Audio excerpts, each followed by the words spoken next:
গত 13ই মার্চ আমাদের প্রাণের কবি রবি ঠাকুরের দেশ শান্তিনিকেতনে পৌঁছেছিলাম দোল উৎসবকে সেলিব্রেট করব বলে। আমাদের সিরিজের প্রথম পর্বে হাওড়া থেকে কুলিক এক্সপ্রেসের ভিস্টাডোম কোচ এবং শান্তিনিকেতনের নতুন একটি গেস্ট হাউসের ঠিকানা, আর দ্বিতীয় পর্বে সোনাঝুরি হাটের দোল উৎসব এবং শান্তিনিকেতনের কিছু পপুলার সাইট সিনের ডিটেলস শেয়ার করেছিলাম। যারা এখনও পর্যন্ত ভিডিও দুটো দেখেননি তাদের কাছে বিনীত নিবেদন, একবার সময় বের করে ভিডিও দুটো কাইন্ডলি দেখে নেবেন। ভিডিও দুটোর লিঙ্ক আমি আমার ডেসক্রিপশন বক্সে দিয়ে দিলাম। আজকের ভিডিওতে থাকছে শান্তিনিকেতনের একটি অফবিট ডেস্টিনেশন, যেখানকার ইতিহাস আজও আমাদেরকে অনেক কিছু বলতে চায়। থাকছে এমন একটি বেঙ্গলি রেস্টুরেন্টের খোঁজ, যেখানকার হেসেল থেকে শুরু করে পরিবেশন সব কিছুই আমাদের বাড়ির মা বোনেরা করে থাকেন, আর তাদের রান্নার স্বাদ মুখে লেগে থাকার মতন। আর থাকছে সোনাঝুরি হাটের কেনাকাটা।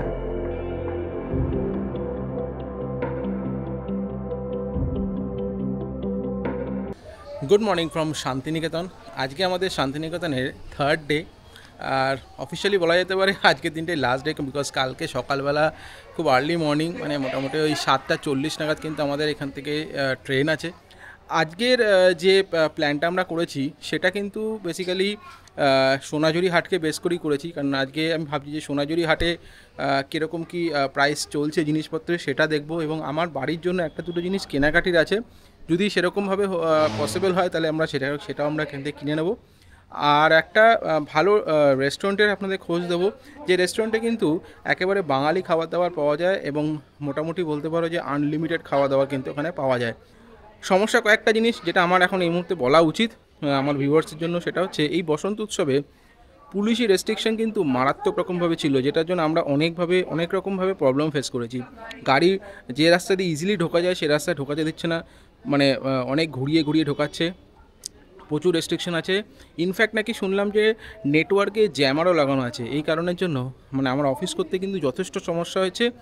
ভেবেছিলাম যে এখানে বসে এডিটিং করে ভিডিও আপলোড করব, কিন্তু সেটাও পসিবল নয়, কারণ internet is very poor. Connectivity মানে মোবাইল নেটওয়ার্ক একটা টাওয়ার রয়েছে, সে তুমি জিও দেখো, এয়ারটেল দেখো, যা খুশি, বিএসএনএলটা মোটামুটি ঠিকঠাক চলছে, এই আর কি। সকালবেলা আমরা যে প্ল্যানটা করেছিলাম এখন কিন্তু এই মুহূর্তে প্ল্যান পুরোপুরি চেঞ্জ হয়ে গেছে, আর আমি এখন এই মুহূর্তে দাঁড়িয়ে আছি শান্তিনিকেতনের কঙ্কালীতলা মন্দিরে। এই হচ্ছে সেই বিখ্যাত কঙ্কালীতলা মন্দির।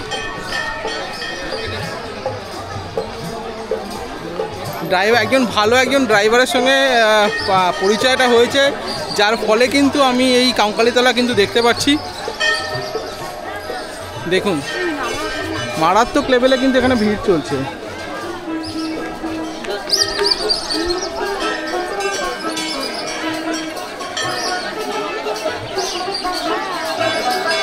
আমি একেবারে মন্দিরের প্রাঙ্গণের সামনেই দাঁড়িয়ে আছি, আর কি লেভেলে ভিড় চলছে এখানে, সমস্ত জায়গায় কিন্তু ভিড় চলছে।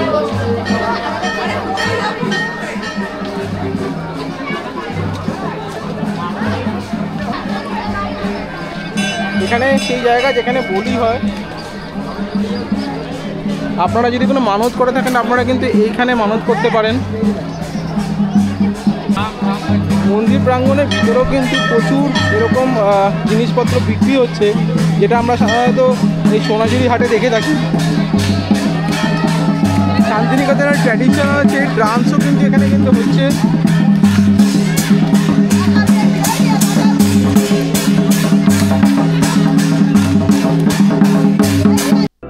বোলপুর শহর থেকে প্রায় 9 কিলোমিটার দূরে অবস্থিত এই কঙ্কালীতলা।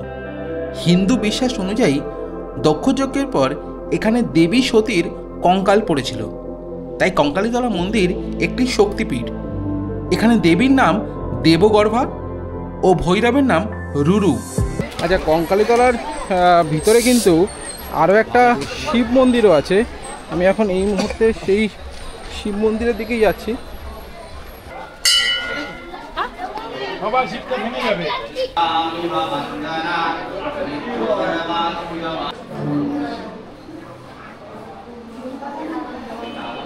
কঙ্কালীতলা থেকে বেরিয়ে পরের ডেস্টিনেশনে যাওয়ার পথেই চোখে পড়ল বিশ্বভারতী ক্যাম্পাস। ক্যাম্পাসের মধ্যে সেই চেনা পরিচিত তালগাছটির সামনে দাঁড়িয়ে পড়লাম। মনে পড়ল আমাদের ছোটবেলার সেই স্মৃতি। তালগাছ এক পায়ে দাঁড়িয়ে সব গাছ ছাড়িয়ে উকি মারে আকাশে। পথ চলতে চলতে চোখে পড়ল সেই বিখ্যাত বটগাছটি, যে বটগাছটির ছবিটি আজও কিন্তু সহজপাঠের প্রথম পাতায় জ্বলজ্বল করে। এই সব কিছুর জন্যই তো শান্তিনিকেতনে আসা। আচ্ছা, আমরা এখন এই মুহূর্তে সামনে দাঁড়িয়ে আছি বিশ্ব বাংলা বিশ্ববিদ্যালয়ের সামনে। দেখো কত বড় একটা ইউনিভার্সিটি, বিশাল বড়। এর সামনের জাস্ট এন্ট্রান্স গেটটা দেখো কত সুন্দর। ও ভাই, কি বানিয়েছে দেখো এখানে, কি দারুণ না? বিশ্ব বাংলা বিশ্ববিদ্যালয়ের ঠিক উল্টো দিকেই নজর কাড়ল বিশ্ব বাংলা হাট এবং বিশ্ব ক্ষুদ্র বাজারের এক বিশাল ব্যবস্থাপনা। দেখে কিন্তু খুবই খারাপ লাগলো যে শুধুমাত্র সঠিক পরিকল্পনার অভাবে এই হাট এবং এই বাজার আজও চালু করা হয়নি। রবীন্দ্রনাথ ঠাকুরের পিতা মহর্ষি দেবেন্দ্রনাথ ঠাকুরের এক পরম বন্ধু ভুবনমোহন সিং, উনি ছিলেন হচ্ছে এই রায়পুরের একজন জমিদার, একজন রাজা বলতে পারো। তার যে রাজবাড়িটা, আজকে আমরা সেইখানেই এসেছি। এটি একটি সম্পূর্ণরূপে অফবিট একটা ট্যুরিস্ট প্লেস শান্তিনিকেতনের মধ্যে। এর ডেস্টিনেশন কিন্তু অ্যাকচুয়ালি রায়পুরে।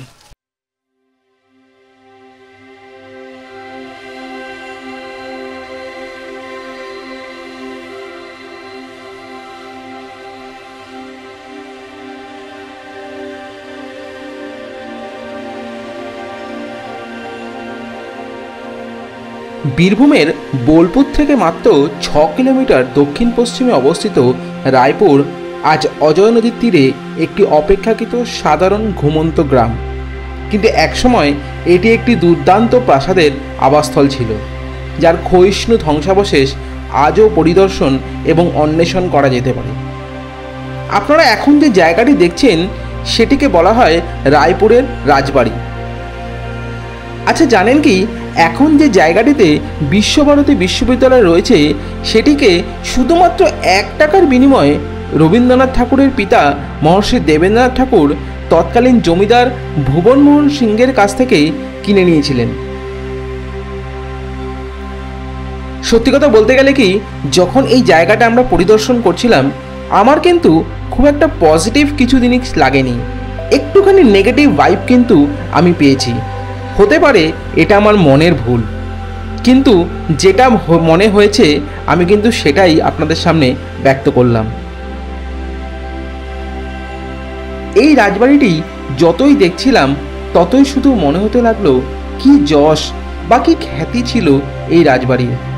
সময়ের বিবর্তনে আজকে এই রাজবাড়ি শুধুই একটি ট্যুরিস্ট ডেস্টিনেশন, একটি পরিত্যক্ত জায়গা। না জানি কত কিছু বলতে চায় এই রাজবাড়ি, না জানি কত কিছু গোপন অজানা রহস্য রয়েছে এই রাজবাড়িটিকে ঘিরে।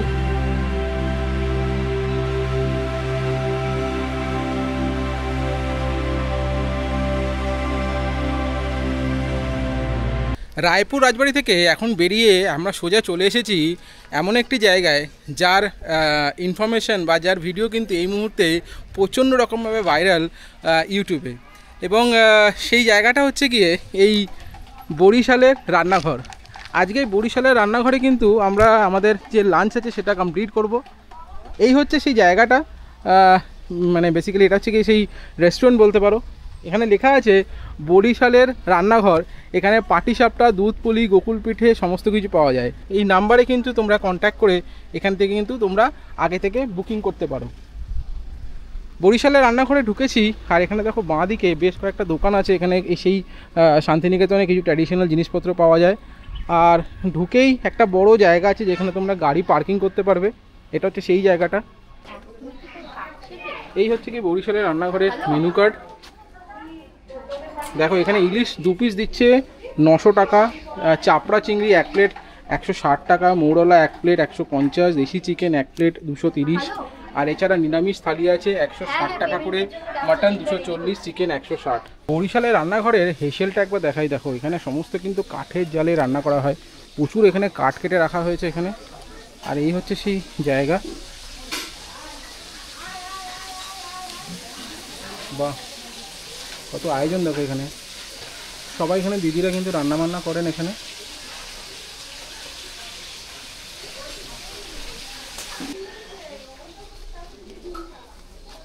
খুবই ফেমাস একটি জায়গা, খুবই ফেমাস একটি রেস্টুরেন্ট পুরো শান্তিনিকেতনের মধ্যে। প্রচুর ইউটিউবাররা কিন্তু এখানে এসছেন, তাদের পছন্দের একটি জায়গা। সেই জন্য আমরাও ভাবলাম যে পলান ফ্যামিলির তরফ থেকে কিন্তু এখানে একবার আসা উচিত, যখন এখানে শান্তিনিকেতনে আছি। এবং এই জায়গাটা যদি কভার না করি তাহলে কিন্তু কোথায় যেন একটা খামতি থেকে যায়। সেই খামতিকে দূর করার জন্য কিন্তু আজকে আমরা বরিশালের রান্নাঘর থেকে আমাদের দুপুরে লাঞ্চটাকে নিচ্ছি হোটেল থেকে। এবার আজকে নিয়ে নিই বরিশালের রান্নাঘরে কিন্তু অলরেডি খেতে বসে গেছি, আর আমাদের পাতে কিন্তু খাবার দাবার সব এসে গেছে। একটা শালপাতা থালা করে দেওয়া হয়েছে, এখানে তোমার ডাল রয়েছে, ভাতের মধ্যে ঘি দিয়েছে। ভাতটা একটা অদ্ভুত ধরনের, আমি জিজ্ঞেস করলাম, চালটা কিন্তু একেবারে ছোটো ছোটো, সেই একদম সেই গোবিন্দভোগ চালের মতন। চালের নামটা বলছে শবনম চাল, নামটা প্রথমবার শুনলাম। আর এখানে কিন্তু আলু ভাজা দিয়েছে, একটা দুটো পাঁপড় ভাজার টুকরো কিন্তু আমি হাতে পাচ্ছি। আর এটা হচ্ছে কি তোমার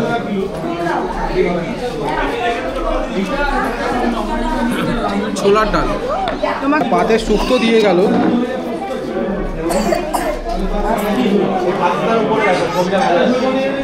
খেয়ে দেখি কেমন এটা। বিয়ে বাড়িও বলবে হার মেনে যাবে, এতটাই সুন্দর খেতে। এখানে প্রচুর পরিমাণে কাঁচকলা আছে, সজনে ডাঁটা আছে, উচ্ছে আছে, পেঁপে আছে। আচ্ছা, এখানে আমরা একটা এক্সট্রা আইটেম নিচ্ছি, সেটা হচ্ছে পোস্তর বড়া। ভিতরটা কিন্তু পুরোটাই পোস্ত দেওয়া, দেখো। এই যে আচ্ছা, নেক্সট যে আইটেমটা আমাদের পাতে দিয়েছে সেটা হচ্ছে ধোকার ডালনা। ঝাল ঝাল, বেশ ঝাল ঝাল, কিন্তু একেবারে অথেন্টিক ধোকার ডালনা। কিন্তু ধোকা বেটে করা, ডাল বেটে করা, ডালটা বেটে ধোকার ডালনা করা, মানে মিক্সিং করে। না না, মিক্সিং জিনিসই নয় এটা। সময় নিয়ে এখানে আসো, পেট টুকটে খাবার খাও, দারুণ খাওয়া, দারুণ খাওয়া। এটা হচ্ছে ধোকা।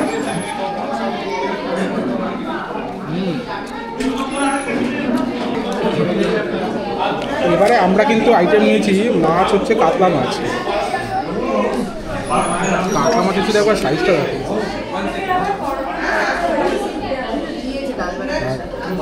এরকম ঝোল দেওয়া আছে। আর এক প্লেট কাতলা মাছের মধ্যে কিন্তু এটা আরেকটা মাছ কিন্তু দেওয়া আছে, এবার টোটাল 2 পিস মাছ এরা দেবে এরকম সাইজের।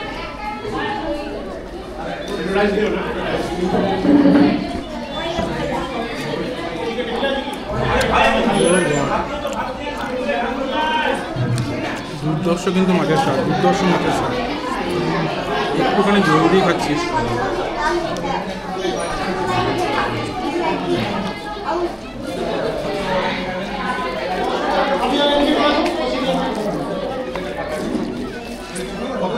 শান্তিনিকেতনের বুকে এরকম খাওয়া দাওয়া কিন্তু আমি সত্যি এখানে না আসলে আমি জানতেই পারতাম না। ছবি দেখে সব কিছু বিচার করা যায় না, ভিডিও দেখে। এখানে এসে খেয়ে দেখতে হবে। ধোকা রান্না এত ভালো হয়েছে, আমি আবার এই ধোকা আবার রিপিট করলাম। প্রত্যেকটা আইটেম কিন্তু আবার সব রিপিট হচ্ছে, যতবার ইচ্ছা একেবারে খেতে পারে। ও তার সঙ্গে সঙ্গে চাটনি দিয়ে গেছে, এটা সম্ভবত আমের চাটনি। এটা আমের চাটনি দিয়েছে। আর ধোকাটা কোনো তুলনাই হবে না, এত সুন্দর রান্না হয়েছে। মাছটাও অসাধারণ। পোস্তর বড়াটা পুরো অথেন্টিক পোস্তর গন্ধ দেখো, পুরো এমন না যে অন্য কিছু, পুরো পোস্ত দেওয়া, কাঁচা পোস্ত বাটা, কাঁচা পোস্ত বাটা। শান্তিনিকেতনে তৃতীয় দিনে আমরা যার টোটোতে করে যাচ্ছি তাকে এক কথায় অনেক ধন্যবাদ, যে আমাদের এইসব বিভিন্ন রকমের যে বায়না সব কিছু চলছে সব ইনার কাছেই চলছে। তো ইনার নাম আপনি একটু বলে দিন। আমার নাম লালটু, আমি শান্তিনিকেতনেই টোটো চালাই। যদি কেউ আমরা শান্তিনিকেতনের সার্ভিসটা নিতে চান, আমরা সব জায়গাগুলো ঘুরে ঘুরে দেখাই। আমার ফোন নাম্বারটা আমি বলে দিচ্ছি, নোট করে নেবেন, 8391886619।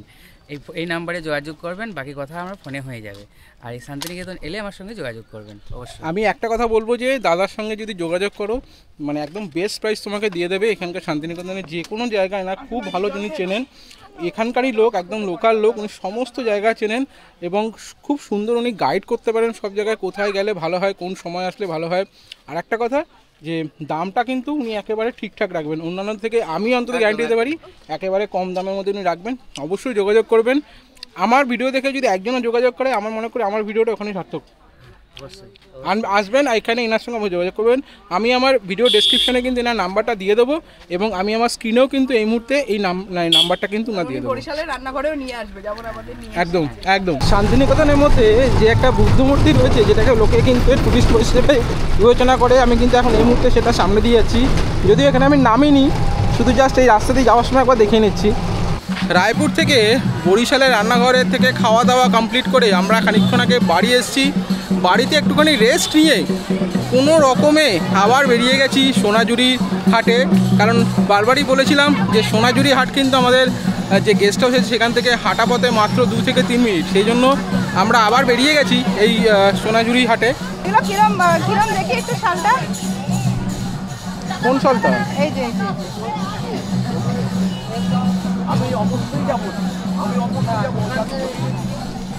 খুব একটা গরম নয়। শালে, হ্যাঁ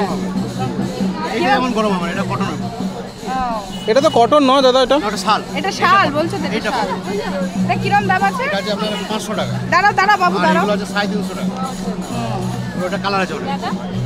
আচ্ছা দেখো, এরম শাল কিন্তু আমি সোনাঝুরিতে দেখিনি আগে, এবারই দেখছি। তোমাদের যদি মনে হয় তোমরা এরম শালও নিতে পারো। আচ্ছা, এটা কিন্তু সেই শাড়িগুলো হয় না, কটনের শাড়ি আমি নিয়ে গেছিলাম ওখান থেকেই কেটে করা না? না কেটে করা না, এটা আলাদা ওইটা ওই খেস শাড়ি স্টাইলের। এটা কিন্তু চাদর, মানে চাদরের দুপাট্টার মতো নিতে পারবে। এটা কত দাম বললেন? এটা কত? 350। ওটাই সবথেকে বড়। দাঁড়াও। আচ্ছা, এরকম যদি শাল নিতে চাও দাদা, আপনার দোকানটা কোথায় বলবো? এই রামশ্যামের সামনে, শকুন্তলার সামনে, সরি শকুন্তলার সামনে এরকম শাল কিন্তু তোমরা পেয়ে যাবে। আর নইলে আপনার কি ফোন করলে ডেলিভারি কিছু দেন কলকাতায়? একটু নাম্বারটা বলে দিন তাহলে।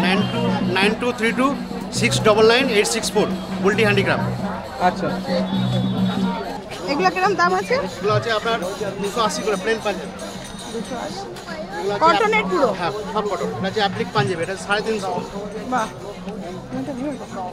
এই যে বাই কালার, এটা পড়বে আপনার 280 টাকা। এটা কত? 280? 280।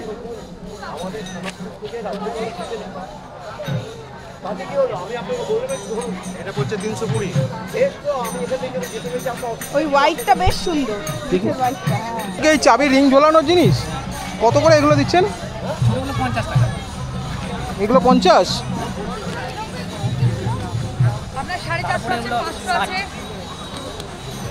650 আছে। আর এই বড়গুলো? 60 টাকা। এগুলো 80 টাকা। 120 টাকা। এগুলো হচ্ছে 1 পিস। আপনি বাইরেও ব্যবহার করেন, বাড়িতেও নাইট হিসেবে ইউজ করা যায় গরমের জন্য। হ্যাঁ।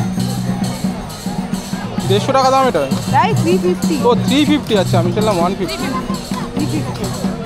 আচ্ছা, এগুলো খুব কটনের, গরমে পরার জন্য খুব সুন্দর। এই অনেকগুলো কালারও আছে, এই যে গ্রিন এটা কালারটা। আপনি আবার একটা স্লিপলেস ছোট আছে, হাত দেওয়া আছে, ও এটা এটা একটু ছোট। ছোট, হ্যাঁ। ভেতরে হাত দেওয়া আছে আপনার।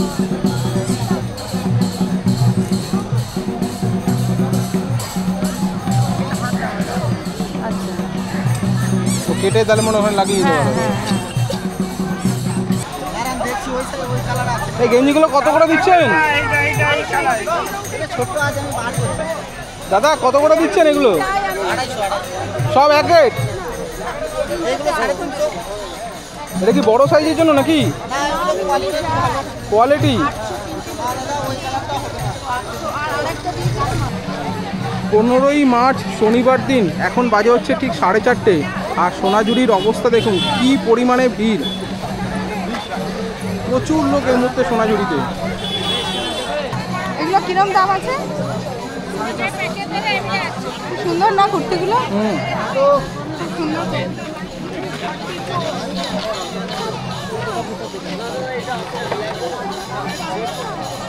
এটা পুরো কটন নয় গো, এটা ওই বেগুনপুরি এই পুরি, কিন্তু আজ পুরো আচ্ছা, কটন আর নয়। ওইগুলো একটু দেখি। এই কুর্তিটা। এটা? হ্যাঁ হ্যাঁ, এটা ওই তো যেটা দেখাচ্ছি।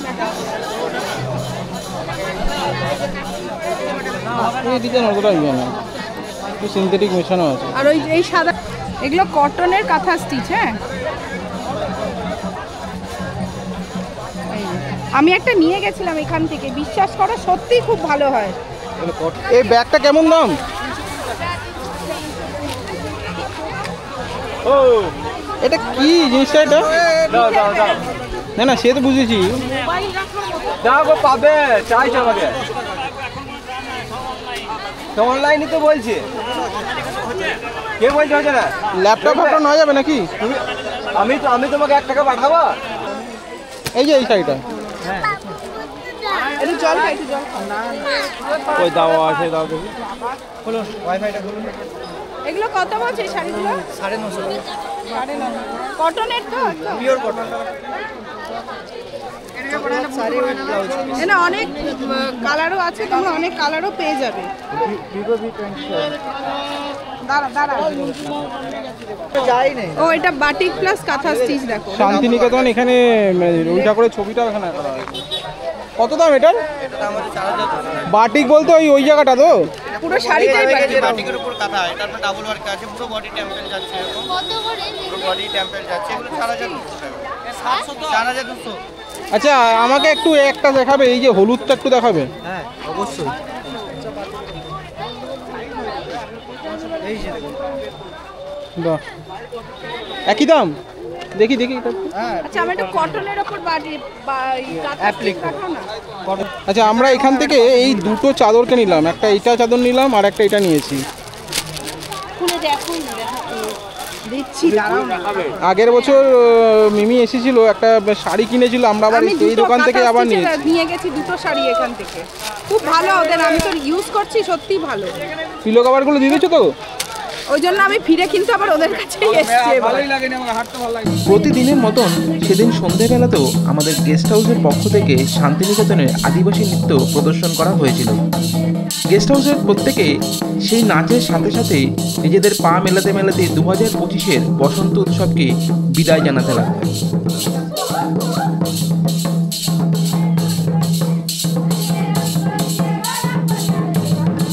আচ্ছা এইটা আমার সঙ্গে সবসময় হয়ে থাকে যে যখনই আমি কোনো না কোনো যেখানে যাই না কেন, সেখানকার মানে যে গেস্ট হাউসে উঠি আর কি, সেখানকার মানুষজনের সঙ্গে এত ভালোভাবে মানে একটা মনের মিল ঘটে যায় যে বারবার সেখানে আমি ছুটে যেতে চাই, ইচ্ছা হয়।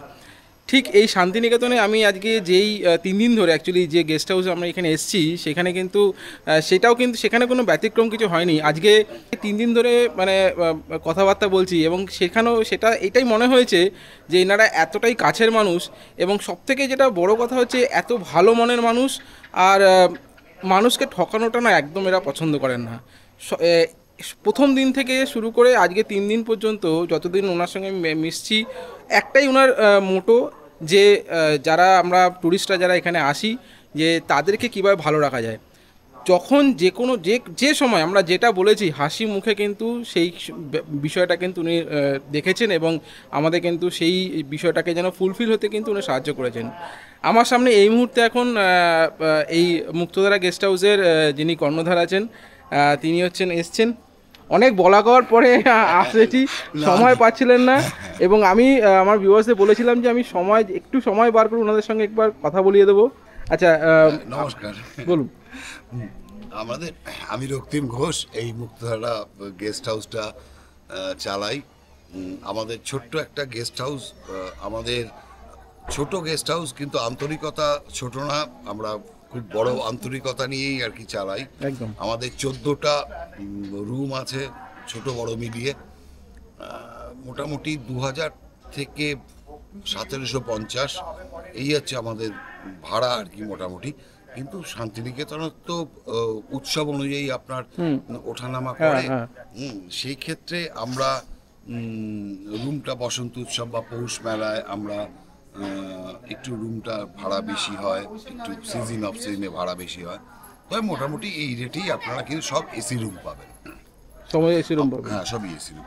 আমাদের পার্কিং জোন আছে, আমাদের ইন হাউস রেস্টুরেন্ট রয়েছে। খাওয়া দাওয়ার পরে তো আমি একবার দেখিয়েছি যে খাওয়া দাওয়া এত ভালো আর এত কিছু দেয় যে মানে সব কিছু খাওয়া শেষ করা যায় না, এতটাই দেয়। এইটা একটা খুব ভালো বিষয়, যেখানে রেস্টুরেন্টও এখানে সঙ্গে রয়েছে। আমি তো একবার দেখিয়েছিলাম যে এই জায়গাটা কিন্তু পুরো রেস্টুরেন্ট এরিয়া, এবং এই মুহূর্তে খানিকক্ষণ আগে আমরা খেয়ে দেওয়া বেরিয়েছি। আজকে আমাদের লাস্ট দিন, কালকে সকালবেলা ভোরে আমাদের ট্রেন আছে। আমি কথা দিয়ে গেলাম যে ভবিষ্যতে আমি যখনই আসবো শান্তিনিকেতনে, যখনই আসি না কেন অবশ্যই এখানে আসবো, এবং আমার ভিডিও দেখে যারা অ্যাটলিস্ট যারা শান্তিনিকেতনে আসতে চাইছে আমি রিকোয়েস্ট করব যেন তারা যাতে করে মানে এই গেস্ট হাউসে আসে এবং এখানকার যিনি হসপিটালিটি যেটা আছে সেটাকে যেন এনজয় করে। আর মলি ম্যাডাম আর রক্তিম দার কাছে একটা স্পেশাল রিকোয়েস্ট যে আমাদের যেমন উনারা যেভাবে ট্রিট করেছেন বাকি যারা আসবেন তাদেরকেও যেন সেইভাবেই করা হয়। সমস্ত গেস্টরাই আমাদের কাছে ভগবানের মতো। একদম একদম। আমাদের অতিথি নারায়ণ আমাদের কথাই আছে। আমরা সবাইকেই একইভাবে আন্তরিকতার সঙ্গে সকলের সঙ্গে আমরা সকলকে ট্রিট করি, চেষ্টা করি। আরেকটা যেটা সবথেকে ভালো দিক সেটা হচ্ছে কি এই যে গেস্ট হাউসের লোকেশনটা, এটা একেবারে সোনাঝুরির ঠিক বলতে পারে পিছনেই আছে। মানে আমি তো হাঁটা 2-1 মিনিট মধ্যেই আমি সোনাঝুরিতে পৌঁছে যেতাম। যে এইটা কিন্তু একটা প্লাস পয়েন্ট। এই ক্রাউডটা নেই, হ্যাঁ সেই ক্যাওসনেসটাও কিন্তু এখানে নেই। এত মানে একদম মানে কি বলবো নিরিবিলি সময় কাটানোর জন্য কিন্তু একটা আইডিয়াল প্লেস। কিন্তু ভিডিওটা কেমন লাগলো, মানে এই সিরিজটা অ্যাকচুয়ালি কেমন লাগলো অবশ্যই কমেন্টস করে জানাবেন। যারা ভিডিওটা পুরোপুরি দেখছেন আর এখনও পর্যন্ত যারা সাবস্ক্রাইব করছেন না, একটাই কথা যে তারা যেন অন্তত সাবস্ক্রিপশানটা করে রাখুন। কারণ বারবার ধরে একটা কথাই বলছি যে আমরা কিন্তু এই চ্যানেলের মাধ্যমে শুধুমাত্র যে ফুড রিভিউ করি সেমন নয়, আমরা কিন্তু বিভিন্ন রকম জায়গা কিন্তু ঘুরেও বেড়াচ্ছি এবং সেখানকার জায়গাগুলো কিন্তু এক্সপ্লোর করার চেষ্টা করছি। আর একেবারে অনেস্ট রিভিউ কিন্তু আমরা এই চ্যানেলের মাধ্যমে আপনাদের কাছে দেওয়ার চেষ্টা করছি। তো ভালো থাকবেন, সুস্থ থাকবেন, দেখা হচ্ছে একটি নতুন দিনের আরও নতুন কিছু স্বপ্নকে নিয়ে। Till then, good bye, tata.